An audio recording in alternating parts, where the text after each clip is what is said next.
un espacio en el que nos adentramos en las vidas de personalidades y figuras del país con un nuevo enfoque. Son historias detrás de los rostros que dejan huella y tú estás invitado a conocerlos, porque ahora abren los micrófonos del panel de análisis G9 en El Atrio de los Gentiles. Hola, esto es El Atrio de los Gentiles. Gracias a todas las personas que se han acercado nuevamente a escuchar este programa. Mi nombre es Fernando Moreno Rama. Me acompaña mi colega Víctor García San Inocencio y a quien le pido que presente a nuestro primer invitado en el día de hoy.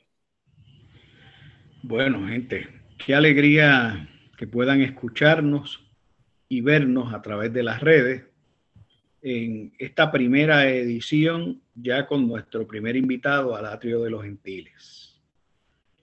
Si escucharon el programa anterior, pues se dio una explicación de lo que es el Atrio de los Gentiles, de sus orígenes dentro de la tradición judaica. Fundamentalmente es un espacio abierto a la inclusión y a la expresión de diferentes ideas y de incluso de ideas diferentes a las de quienes recibían a los gentiles, que eran precisamente personas que no eran judías. Así que hay un origen histórico importante en donde a mí se me antoja trazar un poco el comienzo también de lo que debe ser la libertad de expresión, que debe estar siempre acompañada de una escucha poderosa.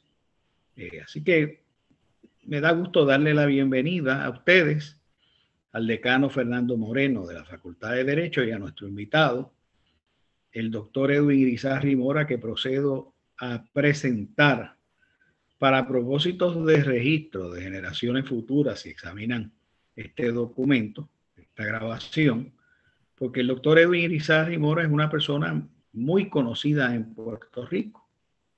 Y empezaré por hablar un poco de la extensa ficha académica de manera breve, para no abrumarlo, y un poco de lo que ha hecho, pero de eso viene él a enfrentar nuestras preguntas para obligarle a hablar de sí, cosa que siempre es difícil para las personas que llevan en el corazón las señas de la humildad. Pero en fin, le hicimos esta invitación.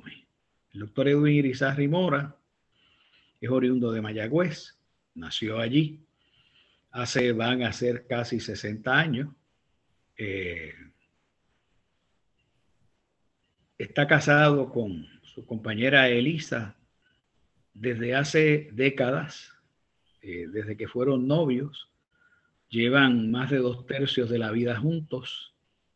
Tienen 2 hijos adultos, uno dedicado a la ingeniería, otra dedicada al cine, a los aspectos técnicos de dirección y producción de cine. Ha sido profesor por 30 años en el recinto universitario de Mayagüez de la Universidad de Puerto Rico, de donde recientemente se acaba de retirar a pesar de su juventud. Es un autor muy conocido, particularmente en el mundo de la economía, también de las finanzas y las ciencias sociales, porque ha escrito mucho sobre la economía de Puerto Rico, sobre la historia de la economía de Puerto Rico, sobre los temas medioambientales y energéticos íntimamente ligados al desarrollo económico. Y también, aparte de sus libros, ha sido autor de muchos artículos. Ha sido y es un colaborador de las actividades de la Pontificia Universidad Católica de Puerto Rico. Estudió en Mayagüez, las escuelas públicas de Mayagüez. Estudió también en el recinto universitario de Mayagüez, donde hizo su bachillerato en Administración de Empresas. Luego hizo una maestría en planificación en la Escuela de Planificación de la Universidad de Puerto Rico, que radica en el recinto de Río Piedras, de esa institución. Y más adelante fue a Inglaterra a hacer su doctorado en Economía del Desarrollo en el Instituto de Desarrollo Internacional, de Desarrollo Económico. Es un ente de gran prestigio internacional que está en la Universidad de Sussex, en Inglaterra. Eso lo ha llevado por uno de los carriles de su vida, que ha sido la carrera académica, investigativa, docente. Pero también ha incursionado de una manera muy contundente en otros procesos de la vida puertorriqueña. Ha sido un candidato político a casi todos los puestos electivos por el Partido Independentista Puertorriqueño. Candidato a la gobernación, candidato a comisionado residente, en el caso de su querido Mayagüez, ha sido candidato a legislador, a senador, alcalde, prácticamente ha corrido muchas candidaturas. Con el decoro con que se corren candidaturas donde no ha resultado electo, aunque sí enormemente favorecido por lo que de ordinario es la crítica más dura, ha tenido el favor de sus adversarios. No voy a abrumarlo más con la presentación y simplemente pues empezamos este diálogo a la manera de pregunta y demás con el doctor Edwin Irizarry Mora. Le damos las gracias y la bienvenida. Bueno, Víctor, muchas gracias por esa presentación. Doctor Víctor García San Inocencio, amigo de tantos años y maestro, a pesar de que somos más o menos de la misma edad, ha sido mi maestro a lo largo de más de 3 décadas de amistad y de solidaridad y de su gran generosidad.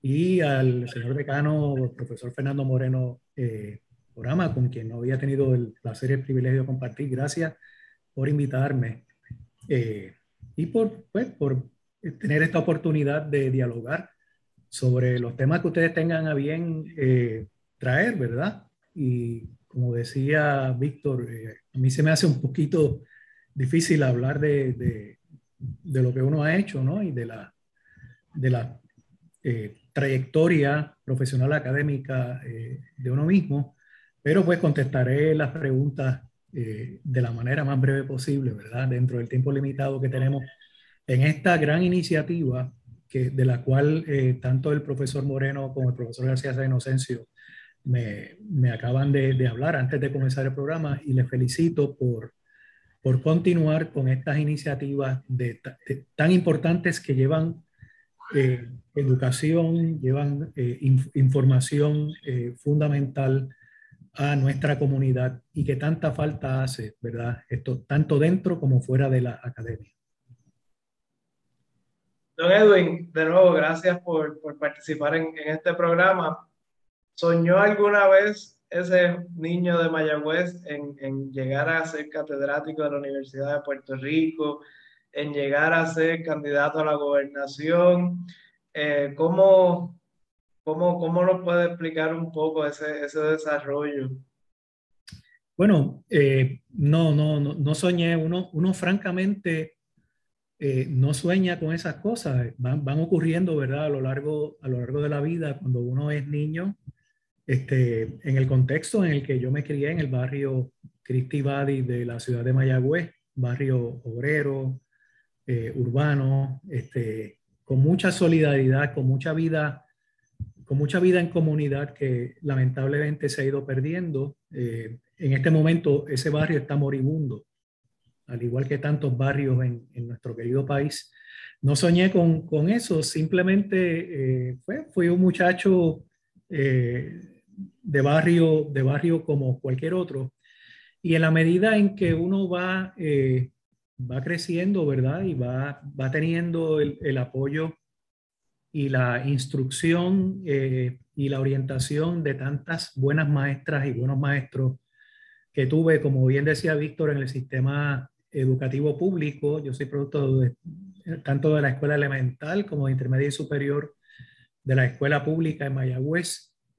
Creo que le debo, y lo digo siempre que que he podido hablar sobre esto o que me preguntan sobre esto, le debo a mis maestros y mis maestras todo ese conocimiento, ¿verdad? Que pude adquirir y a su sacrificio con esos bajos salarios de siempre y a su vocación, el que me inspiraran para continuar estudios universitarios después en el recinto de Mayagüez y después vino, ¿verdad?, la maestría y el doctorado. Pero ciertamente en esa época en la que me criaba, posiblemente ninguno de los muchachos y muchachas que estábamos en el barrio soñábamos, y debo decir, ¿verdad?, soñábamos con llegar a estos niveles profesionales, y debo decir que varios y varias de ellos y ellas lo lograron.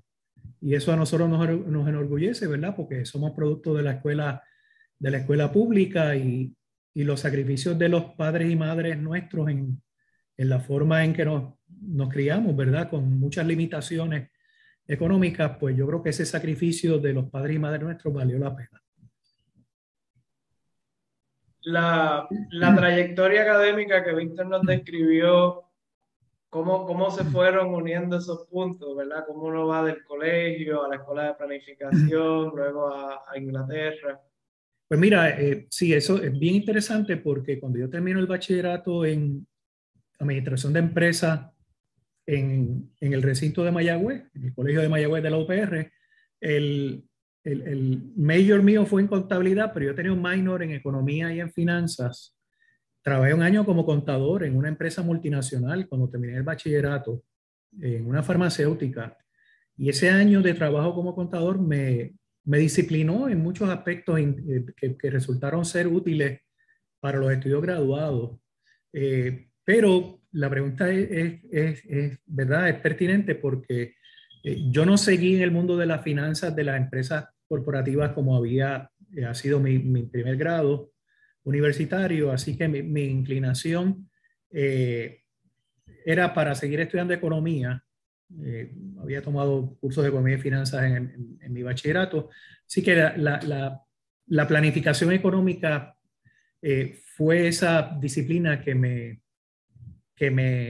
llamó muchísimo la atención. Y cuando fui leyendo sobre el programa, el currículo de la Escuela Graduada de Planificación, que en aquel momento era un programa de maestría de 63 créditos, 3 créditos antes de entrar a la escuela que eran sobre aprender a leer mapas, etcétera. Porque una maestría en planificación había que tener conocimiento de la planificación física urbana, etcétera. Y luego 60 créditos, entre los cuales 30 eran de teoría de planificación y 30 de especialidad. Aquellos ingenieros, arquitectos, etcétera, que estudiaban en la escuela la hacían en urbana, yo en economía, así que esos 30 créditos fueron en el área de economía. Una maestría realmente larga, a mi juicio muy rigurosa. Y después de eso tuve la bendición de enseñar allí mismo en la Escuela Graduada de Planificación. Cuando terminé mi maestría, pues me ofrecieron quedarme como profesor. Así que eso fue quizás desde el punto de vista profesional el reto más grande que había tenido en mi vida, sin lugar a dudas, a los 24 años, enseñar en una escuela graduada, y algunos de los que fueron mis alumnos habían sido mis compañeros de estudio. Entonces eso realmente fue un reto, y enseñar 4 cursos distintos de maestría en 2 semestres, pues fue realmente un reto. Pero eso me preparó para, una vez terminó ese año de experiencia de enseñanza, pues dar el salto que hay personas a quienes uno tiene que agradecerle toda la vida, ¿verdad? Rubén Berrío Martínez, siempre que había estudiado economía, hecho ese paso en sus estudios de bachillerato en la Universidad de Georgetown, fue una de las personas que me indujo, ¿verdad? A que fuera a estudiar el doctorado fuera de Puerto Rico. El profesor Genaro Vaquero, que había sido secretario de Comercio de Puerto Rico bajo la administración de don Roberto Sánchez Vilella. El profesor Emergiro Ortiz, que había sido secretario de Transportación y Obras Públicas bajo una de las administraciones de don Rafael Hernández Colón. El profesor José Joaquín Villamil, sin lugar a duda, fue otro de las personas que me ayudó y me inspiró para... Así que estas fueron las personas que me motivaron. El profesor Elías Gutiérrez, debo mencionarlo también, para hacer el doctorado. Así que en 1986, mi esposa y yo, con una hija que en ese momento acaba de cumplir el año, nos mudamos a Inglaterra por un periodo de 3 años, y allá fuimos a la Universidad de Sussex, a este Instituto de Estudios del Desarrollo, donde realicé los estudios doctorales. Eso en términos, ¿verdad? Y se dio esta conjunción desde el punto de vista de las disciplinas. El hilo conductor fue básicamente los estudios económicos, ya la escuela de planificación, el tema de la economía del desarrollo, la planificación del desarrollo, que es lo que me lleva entonces pues a aspirar a hacer el grado doctoral en esta universidad en Inglaterra. Mencionó a Rubén Berrío, así que la pregunta viene por obligación. ¿El activismo político o su vinculación al Partido Independentista viene entonces de sus años de estudiante o cómo surge esa afiliación? Sí, sí, de los años de estudiante, a fines de los años 80, cuando yo entré en el bachillerato del 78 hasta el 82, ocurrieron muchos eventos, o sea, muchos procesos, debo decir, en el sistema de la Universidad de Puerto Rico, que básicamente a los estudiantes que estábamos en aquel momento un poco empezando a buscar explicaciones de la realidad socioeconómica y política del país, fuimos militantes, en el caso de este servidor, de la juventud del Partido Independentista en la UPR en Mayagüez, y luego en la maestría en la UPR en Río Piedras. Me tocó, ¿verdad?, jugar unos roles en las directivas de las juventudes tanto de Río Piedras como de Mayagüez. Así que sí, que teníamos este compromiso que venía ya desde nuestros años de bachillerato, y ese compromiso continuó posteriormente. Pienso que en la medida en que uno tuvo acceso a información, a estudiar con cierto nivel de rigurosidad, ¿verdad?, la realidad socioeconómica política del país, pues en esa medida el compromiso de uno pues fue acrecentándose, y se fue después materializando, como decía Víctor, en participación directa en la vida pública, en candidaturas en las que uno sabía que no necesariamente iba a resultar elegido a esa posición de alcalde, senador, representante, comisionado residente o gobernador. Y Víctor sabe de lo que estoy hablando porque por su inmensa contribución en los pasados 40 años a todo este proceso, incluyendo su vida como legislador. En el caso mío, yo no salí elegido, pero debo decir que siento que en ese sentido la vida ha sido muy, muy buena conmigo, y siento gratificación por donde quiera que uno lo mire, las amistades que hice con personas de otros partidos, personas que no pensamos de la misma manera, que vemos el futuro del país de una manera distinta, pero que nos toleramos, compartimos ideas, nos respetamos, y creo que esa fue una ganancia muy grande en mi vida personal, y que lo digo con mucha franqueza, y lo digo con cierto orgullo también, porque yo le tengo mucho respeto a esas amistades que hice durante este proceso, ¿verdad? Personas de otras afiliaciones políticas, y creo que ellos también me respetan. Así que eso yo creo que es una ganancia invaluable de este proceso. Esa migración temporera a Inglaterra, aparte obviamente del conocimiento académico y la exposición intelectual que debe haber tenido allá, ese tiempo fuera de la isla, ¿le dio algunas lecciones, le hizo ver algo diferente de las lecciones que había aprendido en Río Piedras y en Mayagüez antes de eso? Definitivamente. No sé si me están escuchando bien. Sí, estamos escuchando. ¿Me escuchan bien ahora? Hubo como una pequeña interrupción por ahí. Sí. Ahora sí. Ok. Sí, definitivamente esa experiencia fuera de Puerto Rico, y tanto el profesor Fernando Moreno como el profesor Víctor García han tenido la oportunidad de estudiar fuera de Puerto Rico, ¿verdad? Así que nosotros en ese sentido quizás podemos compartir esto como la experiencia de los tres sobre esa perspectiva que se abre cuando uno está fuera del país. Sin lugar a dudas, Fernando, estar fuera del país y por un periodo de tiempo relativamente, ¿verdad?, 3 años, abre perspectiva, primero obviamente por la experiencia que uno desarrolla aprendiendo de gente de otros contextos, de otras latitudes, de otros países. sus experiencias, sus anécdotas, lo que fue su vida cuando nos conocimos en estos procesos de estudio graduado, ¿verdad? Y segundo, mirar al país del que uno procede desde una perspectiva mucho más amplia, mucho más ancha, ya teniendo uno también un poquito más de acceso a más información sobre cómo podrían hacerse las cosas de manera distinta desde el punto de vista de manejo de los recursos de un país, en el caso de nosotros los economistas, planificadores, que esa es la pasión nuestra, ¿no? Cómo administrar de la manera más eficiente los recursos para maximizar los beneficios y minimizar los costos para cualquier sociedad.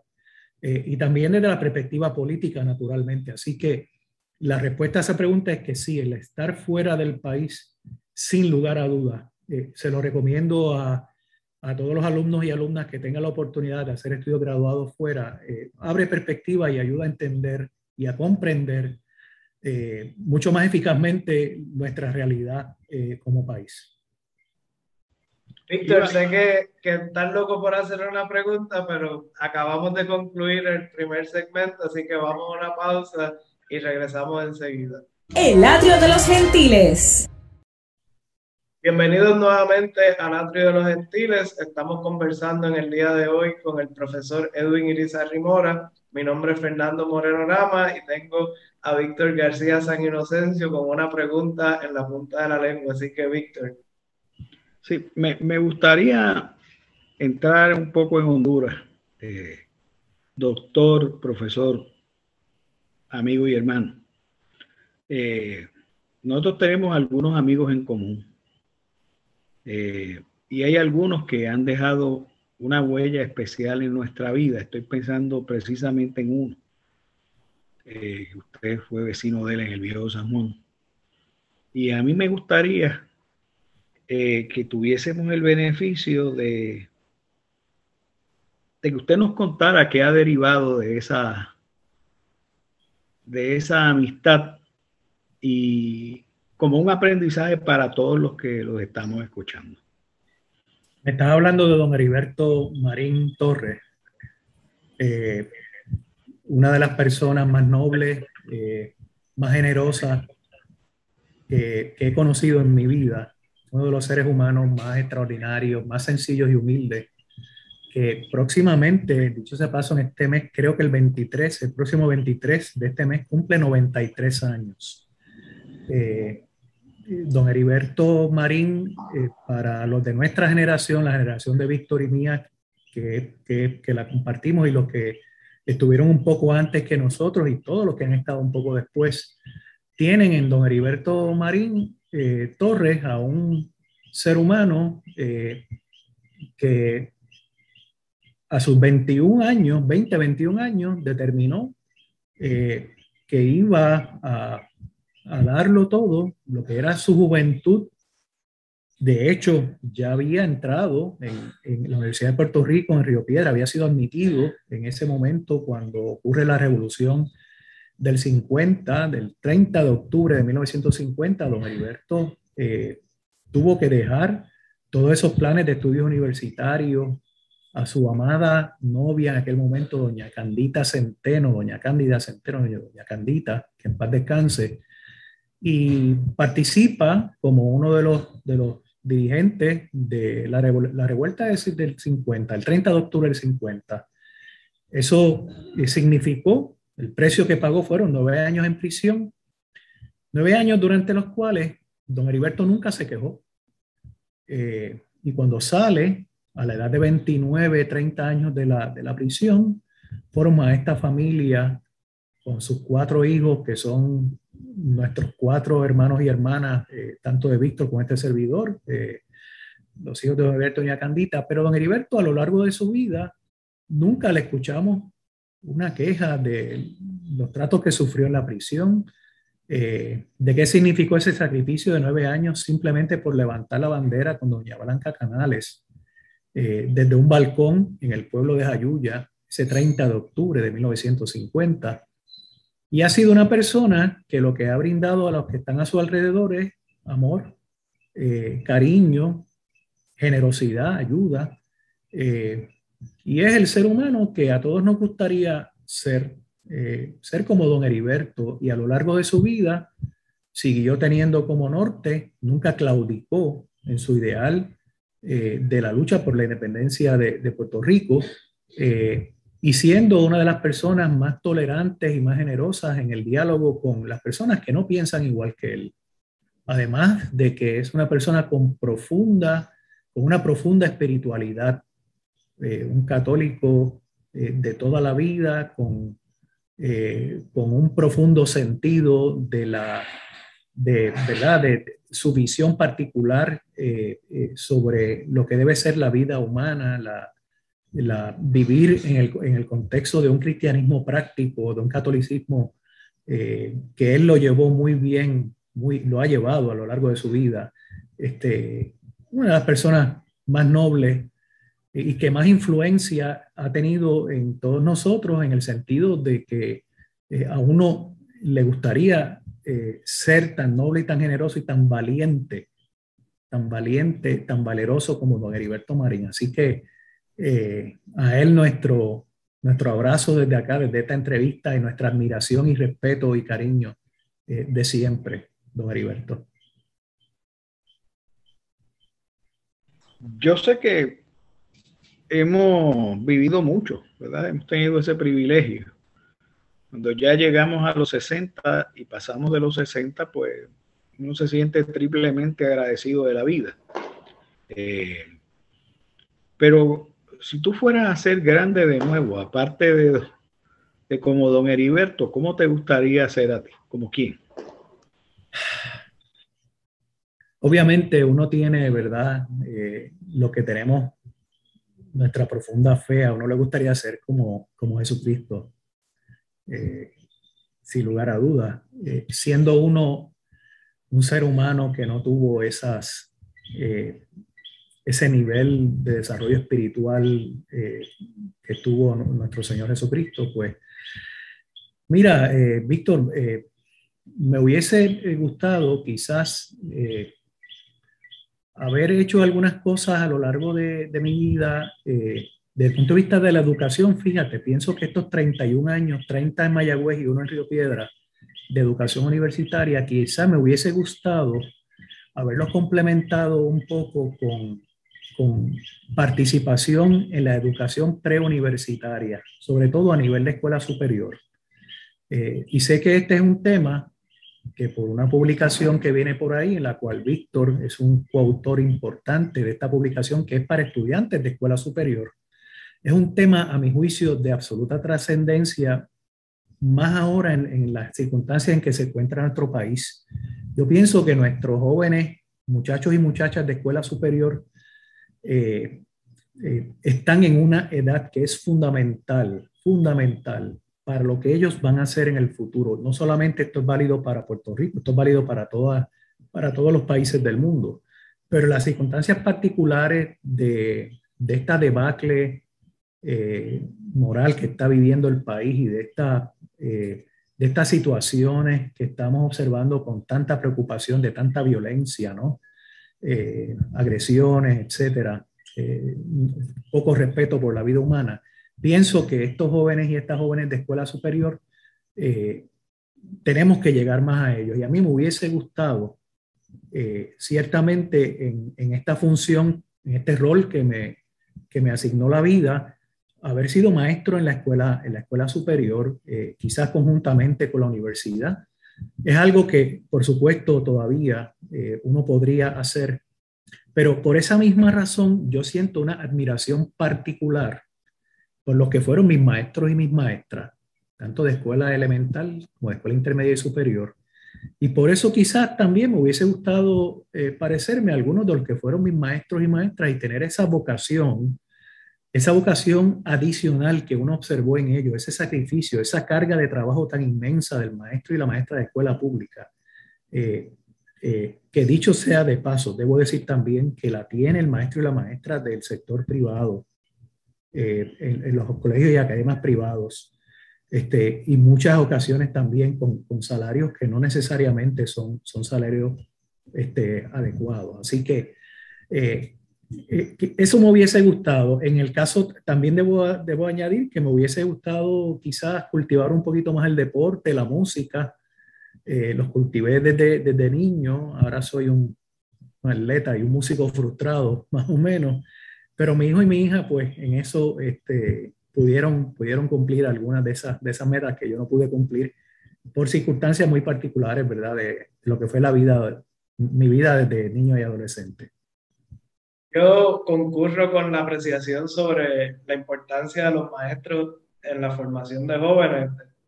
Yo creo que es casi obvio, pero entiendo que nosotros que enseñamos a nivel universitario tenemos un trabajo mucho más fácil que el de un maestro, sobre todo en estos tiempos de secundaria y nivel superior y las batallas que tienen que ser infinitas día a día por lograr la atención, por captar la imaginación y el interés intelectual del futuro, ¿verdad? De estos jóvenes que se están formando y batallar contra tanto ruido, contra tanta distracción, contra tanto contenido vacío, que es la competencia de cualquier educador en el día de hoy. Antes de que Víctor haga otra pregunta, me genera duda qué parte, qué instrumento musical en ese campo de la música, y por otro lado, qué deporte es el que le gusta a usted. Bueno, pues, yo jugué baloncesto de muchacho. Ya a los 14 o 15 años tuve que dejar de jugar baloncesto porque cuando salía de la escuela tenía que ir a ayudar a mi papá en el negocito que él tenía en la plaza de mercado de Mayagüez, y entonces no podía cumplir con las prácticas que eran durante las tardes después de la escuela porque había que atender ese negocito, y tanto mi hermano como yo le ayudábamos. Así que tanto él como yo en baloncesto, debo decir que mi hermano tenía una gran capacidad, que hubiese sido un gran baloncelista, y también en el caso del béisbol. Mi hermano Jesús hubiese sido un gran atleta. Yo tenía menos habilidad, tanto en el baloncesto como en el béisbol, pero esos eran los deportes.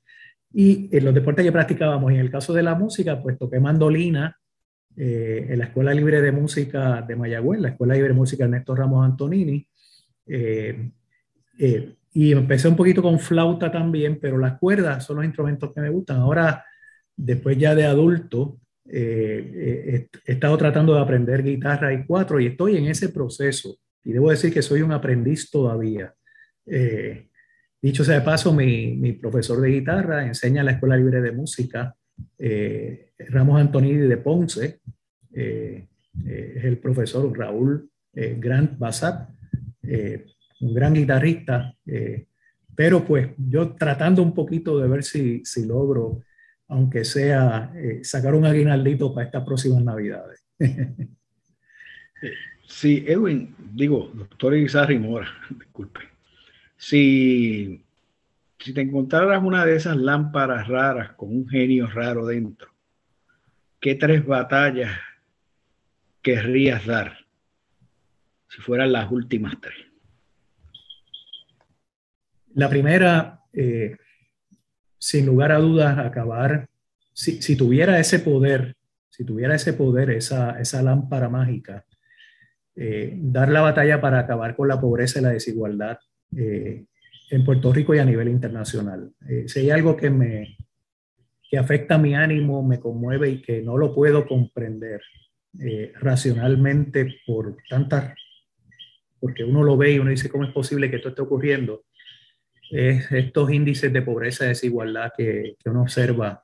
Así que esa batalla, yo me inscribiría en ella si uno tuviera el poder de erradicar la pobreza y la desigualdad a nivel internacional. Segundo, todo tipo de injusticia.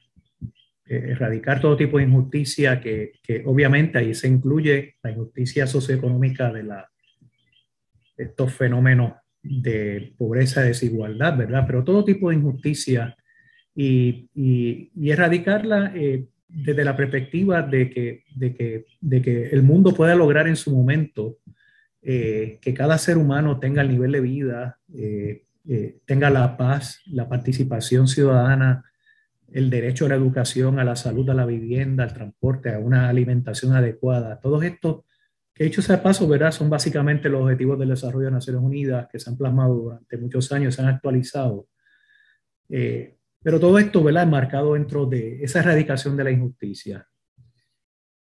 Y quizás la tercera batalla en la que a uno le gustaría inscribirse es lograr, un poco tiene que ver con las primeras dos, por supuesto, pero que haya por fin una comprensión absoluta entre las distintas gentes de los distintos países del mundo. No importa que piensen distinto, que adoren a un Dios con otro nombre, que tengan formas distintas de ver sus sociedades, que haya esta hermandad internacional, esta solidaridad, esta colaboración, y que eso redunde obviamente en un mundo mejor, en un mundo en el que valga la pena vivir. Naturalmente los tres objetivos están ahí. Fíjate que me diste ahí tres líneas y por supuesto que para eso haría falta un gran poder. Esa lámpara mágica tendría que tener eh, toda la capacidad, toda la energía, el gran poder, ¿verdad?, de entrar a erradicar estas injusticias, la pobreza y de lograr, por supuesto, la hermandad entre todas las naciones del globo, que es un sueño que parece quimérico, pero que yo creo que es posible lograr.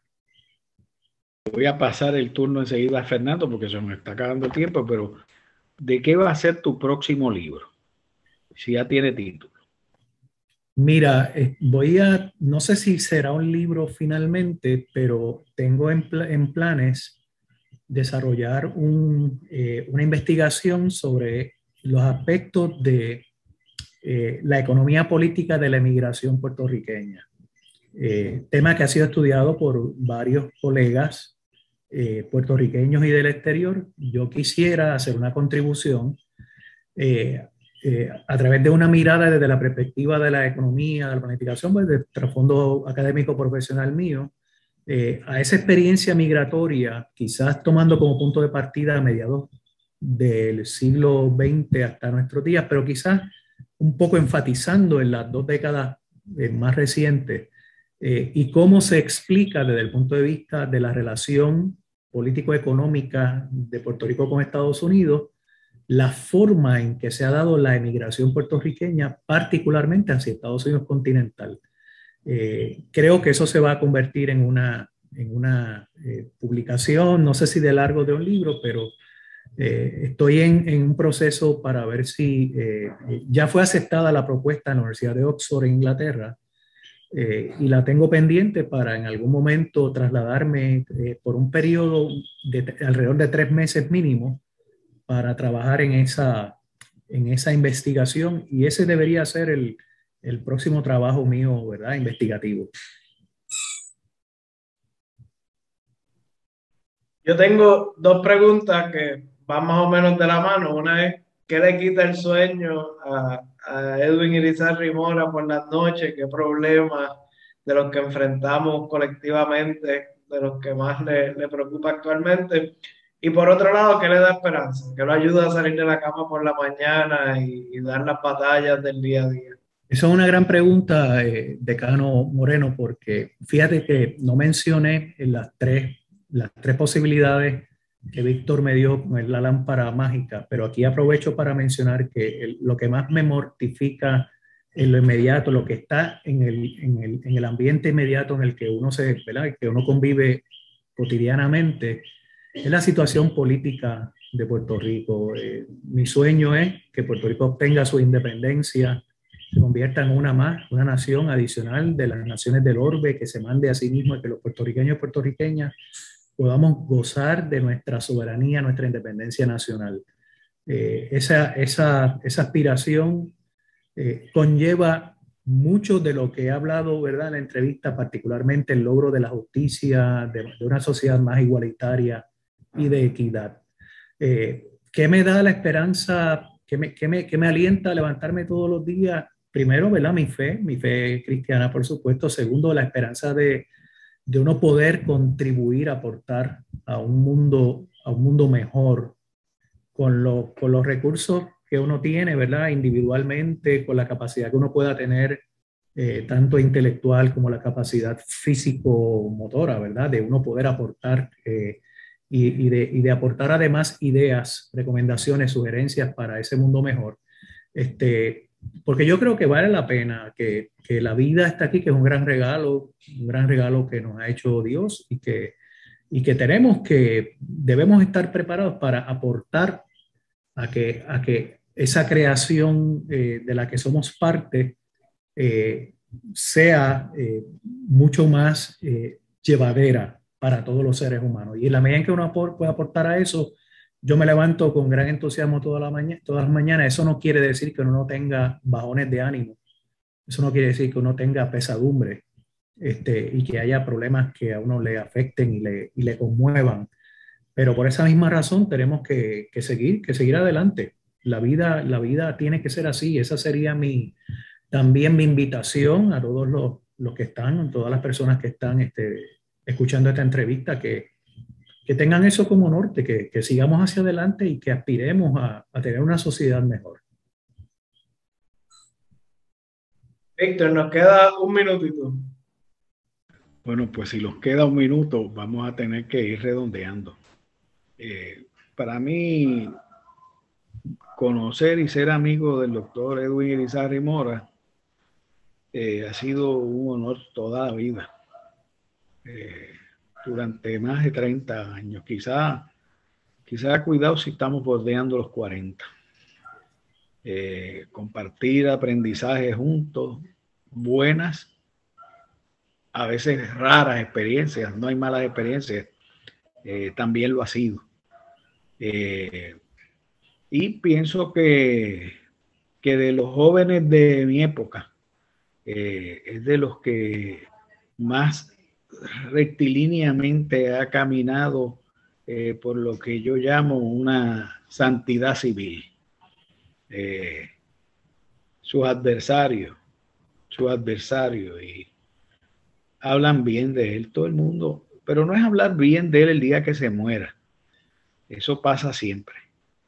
Es hablar bien durante todos los días, en cualquier momento. Y yo pienso que tendríamos un mejor país si tuviésemos mucha más gente como Edwin, que haya alcanzado ese nivel de desarrollo y de sacrificio, porque él no va a hablar de eso, pero también eso ha estado presente. Y ese nivel de generosidad y de comprensión. Así que yo le doy las gracias a él por habernos permitido estrenar, ser el primer entrevistado en este programa, en su primera edición, con un entrevistado, y toda la colaboración que tiene con las iniciativas de la Pontificia Universidad Católica. Así que, Edwin, muchísimas gracias. Y gracias por la sintonía y por seguir el programa. Gracias a ustedes. Muchas gracias, profesor, por acompañarnos. Esto, yo creo que nos quedamos en la introducción, así que pronto vendrá otra invitación a este programa. Doctor Irizarry Mora, gracias por ser el gentil invitado del día de hoy y nuestro más profundo agradecimiento.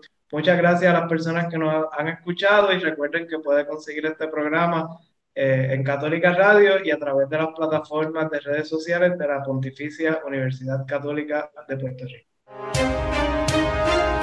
Intégrate a la mesa y descubre las vidas de los gentiles. Comunícate con nosotros a elatriodelosgentiles@pucpr.edu. Queremos saber de ti.